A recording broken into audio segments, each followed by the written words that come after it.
Olá, você está no canal de audiobook Palavra da Bíblia.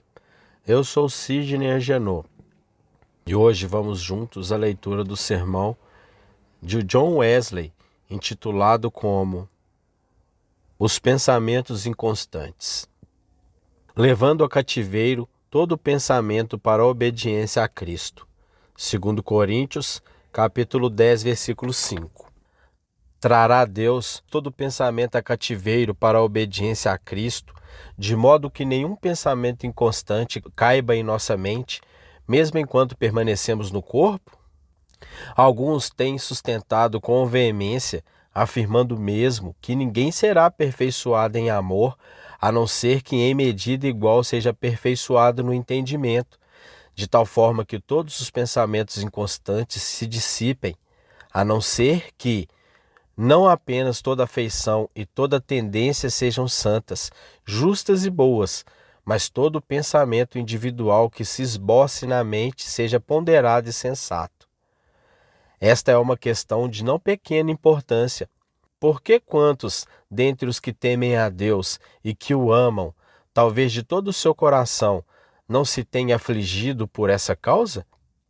Quantos, por não a compreenderem retamente, têm sido não só afligidos, mas ainda grandemente prejudicados em sua alma, apurando-se a raciocínios inúteis, nocivos, retardando sua aproximação de Deus e fraquejando no correr a carreira que lhe estava proposta? Muitos ainda, pela incompreensão do assunto, afastam o precioso dom de Deus, sendo induzidos, primeiro, a duvidar e depois a negar a obra que Deus tem operado em suas almas, e daí ofenderem o Espírito de Deus até que este se retire e deixe-os nas trevas mais profundas.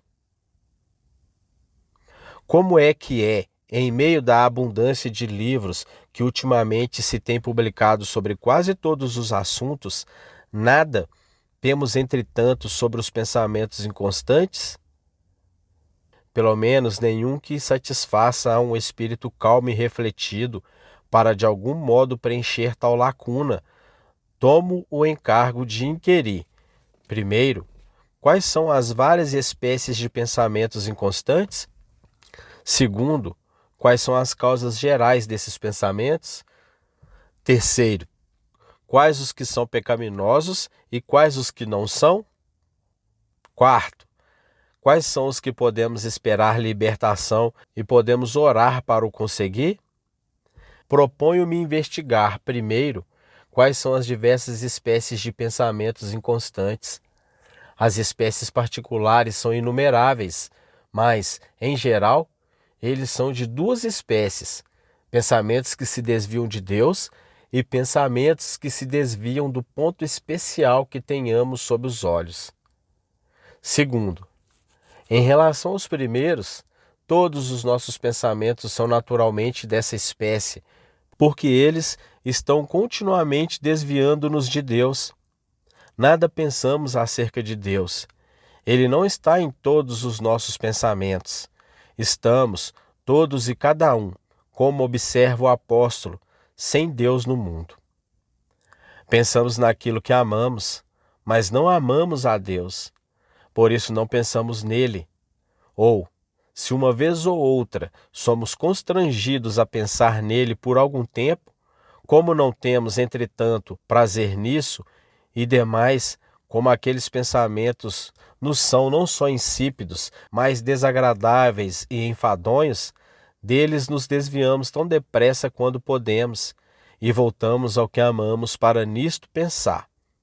Assim é que o mundo e as coisas do mundo, que chamamos comer, que chamamos beber, que chamamos vestir, que chamamos ver, que podemos ouvir, que podemos ganhar, com que podemos deleitar nossos sentidos ou nossa imaginação, monopolizam todo o nosso tempo e absorvem todos os pensamentos, enquanto, pois, amamos o mundo, isto é, enquanto permanecemos em nosso estado natural, todos os nossos pensamentos, da manhã à noite e da noite ao amanhecer, não são outra coisa senão pensamentos inconstantes. Terceiro, muitas vezes, porém, estamos não somente sem Deus no mundo, mas também lutando contra ele. Como em todo homem, há, por natureza, a mente carnal, que é inimizade contra Deus. Nada de admirável existe. Portanto, no fato de os homens se excederem em pensamentos de incredulidade, já dizendo em seu coração: não há Deus, já discutindo, se não negando seu poder ou sua sabedoria, sua misericórdia ou sua justiça ou santidade. Nada há que admirar se eles tão frequentemente duvidam de sua providência ou, pelo menos, da extensão dessa providência a todos os eventos, ou que, embora reconheçam, ainda entretêm pensamentos de queixa ou de descontentamento, relacionando-se muito de perto com tal atitude e a ela se associando com frequência, surgem as imaginações orgulhosas e vãs. Mas, algumas vezes eles são tomados de pensamentos de ira, malícia ou vingança, outras vezes de cenas imaginárias de prazer, seja sensual ou mental. Graças a esses pensamentos, a mente terrena, sensual, se toma ainda mais terrena e sensual. Por tudo isso, movem-se surda campanha contra Deus. São pensamentos inconstantes da pior espécie. Quarto, amplamente diferentes desta são as outras espécies de pensamentos inconstantes, nos quais o coração não se desvia de Deus, mas o entendimento se desgarra do ponto particular a que se deve ater. Por exemplo, ponho-me a considerar as palavras do versículo que precede ao texto. As armas de nossa milícia não são carnais, mas poderosas em Deus. Penso, este deve ser o caso em relação a todos os que são chamados cristãos. Como, entretanto, as coisas se param de motivo diverso, olhar em torno para quase todas as partes do que se chama o mundo cristão. Que espécie de armas estão os crentes usando? Em que espécie de guerras se acham empenhados, enquanto os homens, quais demônios, urus aos outros se despedaçam em toda a raiva infernal da guerra? Vede como esses cristãos se amam uns aos outros. Neste ponto, são eles preferíveis aos sarracenos ou pagãos? Que abominação se poderia encontrar entre os muçulmanos ou pagãos que se não encontrem também entre os cristãos? E assim, a mente se me desgarra, antes que eu o perceba de uma para outra circunstância.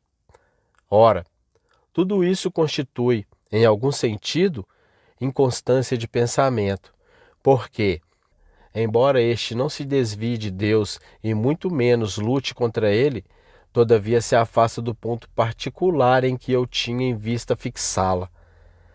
Assim como é a natureza, assim, para falar a linguagem corrente em vez da linguagem filosófica, serão as várias espécies de pensamentos inconstantes. Mas, quais são as causas gerais desses pensamentos? Isto passaremos, em segundo lugar, a expor. Primeiro, é fácil observar que as causas da primeira espécie de pensamentos, os que se opõem a Deus ou dele se desviam, são, em geral, as tendências pecaminosas. Por exemplo, por que Deus não está em todos os pensamentos e em cada pensamento do homem natural? Por uma simples razão. Seja ele rico ou pobre, letrado ou inculto, é um ateu. Embora não vulgarmente assim chamado, ele nem conhece, nem ama a Deus, porque seus pensamentos estão continuamente correndo em pós do mundo, porque é uma idolatria. Na verdade, não adora imagens, nem se encurva ante um tronco de árvore. Entretanto, incorre em idolatria igualmente condenável. Ama, isto é, rende culto ao mundo. Busca a felicidade nas coisas que se veem, nos prazeres que perecem pelo uso, porque perpetuamente estão seus pensamentos desgarrando-se da própria finalidade de seu ser, o conhecimento de Deus em Cristo? Porque é um incrédulo, porque não tem fé, ou, pelo menos, não tem mais fé do que o demônio. Assim, todos esses pensamentos inconstantes fácil e naturalmente resultam de uma perversa raiz de incredulidade. Segundo, o caso é o mesmo à luz de outros exemplos. O orgulho, a ira, a vingança, a vaidade, a cobiça, a ambição. Cada um desses males ocasionam pensamentos consentâneos com sua própria natureza, e assim acontece em relação a toda a tendência de que a mente humana é capaz. As particularidades são difíceis de enumerar, e nem isso é necessário que se faça. Basta observar que tantas tendências más encontram abrigo em toda a alma. Basta observar que tantas tendências más encontram abrigo em toda a alma quantos são os caminhos pelos quais a alma se afasta de Deus pela pior espécie de pensamentos inconstantes. Terceiro, as causas da primeira espécie de pensamentos inconstantes são extraordinariamente numerosas. Grande parte deles são ocasionados pela natural união da alma com o corpo. Quão imediato e profundamente é o entendimento afetado por uma doença do corpo. Basta que o sangue irrigue irregularmente o cérebro para que termine todo o pensamento normal. Segue-se loucura furiosa, e então adeus pensamento sereno. Sim, basta que a alegria se inflame ou se agite em certo grau, para que a loucura transitória, o delírio, impeça todo o pensamento refletivo. E a mesma irregularidade de pensamento, em certa medida, não é ocasionada por qualquer distúrbio nervoso? Assim, o corpo corruptível oprime a alma e faz que esta pense muitas coisas. Quarto, mas isso se dá somente em ocasião de doença ou de perturbação morbosa? Não, mas em todos os tempos, em escala maior ou menor, mesmo quando haja perfeita saúde, que o homem seja de boa saúde, ainda assim, ele mais ou menos será como delirante uma vez em cada espaço de 24 horas.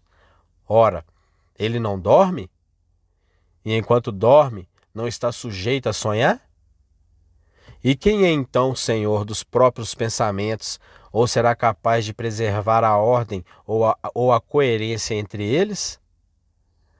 Quem poderá então mantê-los fixos num ponto ou evitar que eles errem de polo a polo?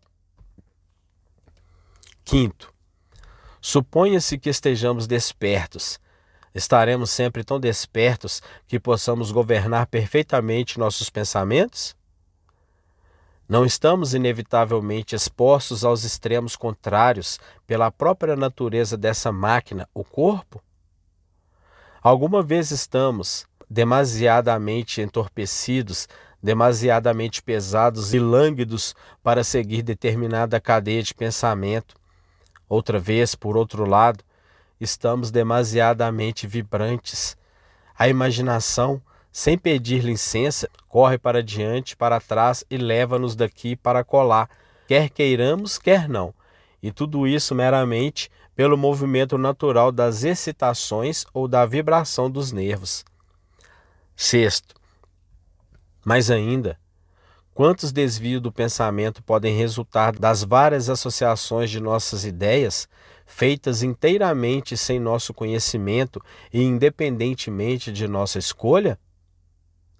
Como se fazem essas associações, não podemos dizê-lo. Entretanto, elas se formam de 1000 modos diversos. Nem está nas mãos do mais santo dos homens romper essas associações ou impedir aquilo que constitui suas necessárias consequências e em ser matéria de observação diária. Toque o fogo somente à ponta do estopim e ele imediatamente alcançará a outra extremidade. Sétimo, outra observação. Fixemos nossa atenção em estudo tão atento quanto pudermos sobre um dado assunto. Se surgir algum prazer ou pena, especialmente se for de certa intensidade, nossa atenção será imediatamente desviada, sendo o nosso pensamento arrastado por esse prazer ou por essa dor.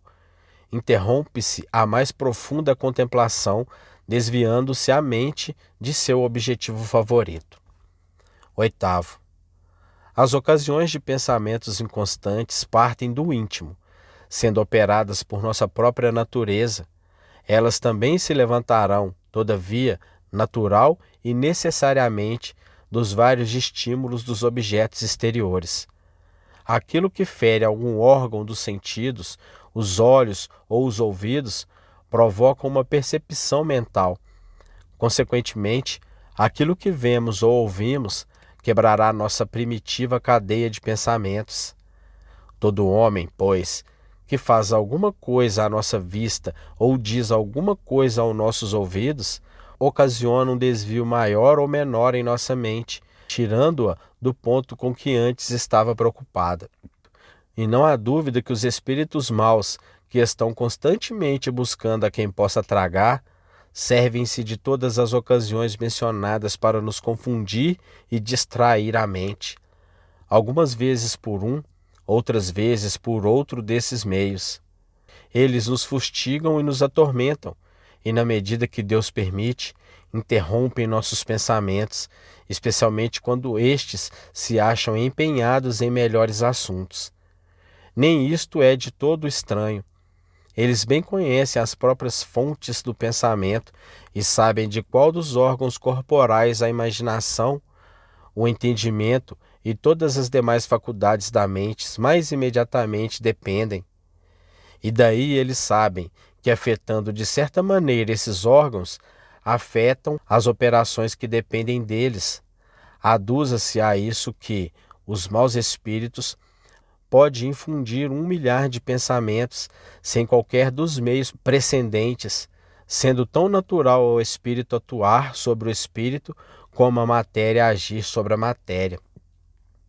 Consideradas essas coisas, não podemos admirar-nos de que nosso pensamento se desgarre com tamanha frequência do ponto que tínhamos em vista considerar. Terceiro, que espécie de pensamentos inconstantes são pecaminosos ou não são? É o terceiro ponto a ser investigado. E, primeiro, todos os pensamentos que se desviam de Deus, que lhe não reserva lugar à mente, são indubitavelmente pecaminosos, porque tudo isso implica em ateísmo prático, e por esta causa estamos sem Deus no mundo, e muito mais o são todos os que se mostram contrários a Deus, os que se implicam em inimizade ou oposição a Ele. Tais são todos os pensamentos de murmuração, de descontentamento, que na realidade dizem: não queremos que nos governes. Todos os pensamentos de incredulidade em relação a seu ser são atributos ou sua providência.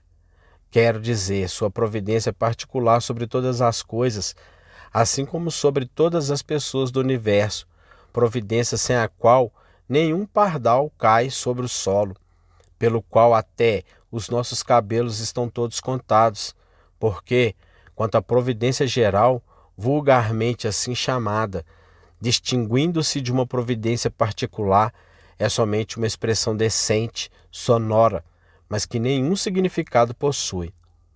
Segundo, mas todos os pensamentos que defluem das tendências pecaminosas são inegavelmente pecaminosos. Tais são, por exemplo, os que decorrem de um caráter vingativo, do orgulho, da concupiscência ou da vaidade. Uma árvore má não pode dar bons frutos. Portanto, se a árvore for má, assim também devem ser os seus frutos. Terceiro, e assim devem ser os que produzem ou alimentam qualquer tendência pecaminosa, aqueles que dão lugar ao orgulho ou à vaidade, à ira ou ao amor do mundo, ou confirmam e incrementam aquelas ou quaisquer outras inclinações ímpias, paixões ou afeições. Porque não somente o que procede do mal é mal, mas também o que conduz ao mal e que tende a afastar a alma de Deus e torná-la ou conservá-la mundana, sensual e diabólica. Quarto, Daí mesmo os pensamentos que são ocasionados pela fraqueza ou doença, pelo mecanismo natural do corpo ou pelas leis da união vital, pois, por mais inocentes que possam ser em si mesmos, tornam-se, não obstante, pecaminosos, quando produzem, estimulam ou aumentam em nós qualquer pendor pecaminoso, como, por exemplo, a cobiça da carne, a cobiça dos olhos ou a vaidade da vida. Do mesmo modo, os pensamentos inconstantes que são ocasionados pelas palavras e ações de terceiros, se eles causam ou alimentam qualquer disposição má, então começam a ser pecaminosos. Os mesmos podemos observar em relação aos que são sugeridos ou inoculados pelo diabo, quando tais pensamentos servem a qualquer tendência terrena ou demoníaca, o que fazem se damos lugar a eles e por este meio deles nos assenhoramos. Então vêm a ser, igualmente, tão pecaminosos como as tendências a que servem. Quinto, mas, abstraindo-se desses casos, os pensamentos inconstantes, no último sentido da palavra, isto é, os pensamentos graças aos quais nosso entendimento se desgarra do ponto que tinha em vista considerar, não são mais pecaminosos do que o movimento do sangue em nossas veias ou dos humores em nossos cérebros. Se eles procedem de uma constituição enfermiça ou de alguma fraqueza ou distúrbio acidental, são tão inocentes como o fato de ter-se uma constituição fraca ou um organismo combalido. E certamente ninguém duvida de que o mau estado dos nervos, a febre de qualquer caráter e mesmo um delírio passageiro ou crônico seja consistente com a perfeita inocência. Se essas perturbações se manifestarem em uma alma que esteja unida a um corpo enfermo, seja pela relação natural da alma com o corpo ou por quaisquer alterações que, aos milhares, possam ocorrer nos órgãos que servem ao pensamento, este será, em qualquer daqueles casos, tão perfeitamente inocente como as causas de que decorre. Assim, são os pensamentos que resultam da associação fortuita, involuntária de nossas ideias. Sexto, se nossos pensamentos fogem do ponto que lhes estava proposto, por meio de outros homens que de vários modos afetam nossos sentidos, tais pensamentos são ainda igualmente inocentes, porque não há maior pecado em entender o que vejo ou ouço, e que em muitos casos não posso deixar de ver, ouvir e entender, do que no fato de eu possuir olhos e ouvidos. Mas se o diabo inculca pensamentos inconstantes, estes pensamentos não são maus? Eles são perturbadores e, neste sentido, são maus, mas não são pecaminosos. Não sei que ele tenha falado ao nosso Senhor em voz audível. Talvez houvesse falado somente ao seu coração, ao dizer: todas essas coisas te darei se prostrado me adorares. Mas, quer tivesse falado interior ou exteriormente, nosso Senhor indubitavelmente ouviu o que lhe disse o maligno. Teve, pois, pensamentos correspondentes àquelas palavras, mas estes pensamentos foram pecaminosos? Sabemos que não foram. Nele não havia pecado, nem em ação, nem em palavra ou pensamento, nem há pecado em 1.000.000 de pensamentos da mesma espécie que Satanás pode inculcar em qualquer dos seguidores de nosso Senhor. Sétimo, segue-se que nenhum desses pensamentos inconstantes, conquanto pessoas inconsideradas afirmem ter sido afligidas por causa deles, quando o Senhor os não afligiu, é inconsistente com o perfeito amor. Na verdade, se o fosse, então não só as dores cruciantes, mas até o próprio sono seriam também inconsistentes com aquele amor, porque, sobrevindo essas coisas, qualquer que fosse o objeto em que pensássemos, nosso pensamento se interromperia e vertiginosamente seria encaminhado para outro rumo, e ainda o próprio sono, por ser um estado de insensibilidade e estagnação, daria lugar a esse resultado, já que geralmente se associa a pensamentos que vagueiam sobre a terra, desordenados, selvagens e incoerentes. Todavia, esses pensamentos são consistentes com o perfeito amor, e assim o são todos os pensamentos inconstantes dessa espécie. Do que se tem observado, é fácil dar clara resposta à última pergunta. De que espécie de pensamentos inconstantes podemos esperar ser libertados e orar neste sentido? Da primeira espécie de pensamentos inconstantes, aqueles pelos quais o coração se desvia de Deus, de todos que são contrários à sua vontade ou que nos deixam sem Deus no mundo, o que é aperfeiçoado em amor indubitavelmente se liberta. Tal libertação podemos, portanto, esperá-la. Por essa libertação podemos e devemos orar. Os pensamentos inconstantes dessa espécie implicam em incredulidade, se não em inimizade para com Deus. Mas ele destruirá a uma e a outra e porá fim completo a todos eles. E realmente, de todos os pensamentos que são pecaminosos, seremos absolutamente libertados. Todos os que são aperfeiçoados em amor serão libertados deles. Do outro modo, não seriam salvos do pecado. Os homens e os demônios os tentarão por todos os meios, mas não poderão prevalecer. Em relação à última espécie de pensamentos inconstantes, o caso é muitíssimo diferente. Enquanto a causa não for removida, não podemos, com boas razões, esperar que cessem os efeitos. Mas as causas ou ocasiões de tais pensamentos permanecerão enquanto permanecemos no corpo. Enquanto isso se verificar, temos toda a razão para crer que os efeitos também permanecerão. Para focalizar o assunto de modo mais particular, suponha-se que uma alma, embora santa, habite um corpo combalido. Suponha-se que o cérebro esteja completamente desorganizado, de modo que esse estado suceda furiosa loucura, ou todos os pensamentos não serão selvagens e desconexos enquanto durar aquela desordem? Suponha-se que uma febre ocasione essa loucura temporária que chamamos delírio. Pode haver qualquer concatenação de pensamentos enquanto o delírio não for debalado? Sim.